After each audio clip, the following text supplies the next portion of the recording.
In today's video, I'm going to teach you how to invoice from estimates in QuickBooks Online. QuickBooks Online is a powerful tool for managing your business finances, and one of its key features is the ability to seamlessly convert estimates into invoices. This process not only saves time, but also ensures accuracy by transferring all relevant details directly from the estimate into the invoice. Whether you're new to QuickBooks or looking to refine your workflow, this step-by-step tutorial will guide you through the entire process from start to finish. If you don't already have a QuickBooks Online account, you can use the link in the description to sign up. Let's dive in. To begin, open QuickBooks Online and log into your account. Once you're on the dashboard, look to the left-hand navigation panel and click on the Sales tab.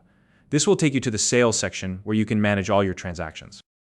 Next, select the Estimates tab. Here, you'll find a comprehensive list of all the estimates you've created. Take a moment to locate the specific estimate you want to convert into an invoice. You can scroll through the list or use the search bar to find it more quickly. Once you've found the estimate, look to the right side of its row. You'll notice a small drop-down arrow. Click on this arrow to reveal a menu of options. From this menu, choose Convert to Invoice.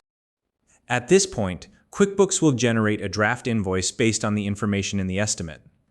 This draft is pre-filled with details such as the customer's name, the items or services listed, their quantities and rates. However, it's important to review this draft carefully to ensure everything is accurate.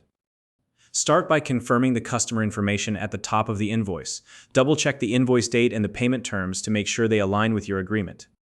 Next, go through each line item listed on the invoice. Verify that the quantities, rates, tax settings, and descriptions are all correct. If you need to make any adjustments, you can do so directly on this screen. If taxes apply to your invoice, make sure to check the tax codes for accuracy. QuickBooks will calculate tax amounts automatically, but it's always a good idea to confirm that the correct codes are being used. Additionally, if necessary, you can add a memo to the invoice or attach any supporting documents, such as receipts or contracts. This can provide extra clarity for your customer.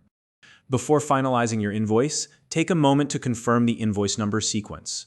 QuickBooks typically handles this automatically, but it's worth verifying that the numbering aligns with your records.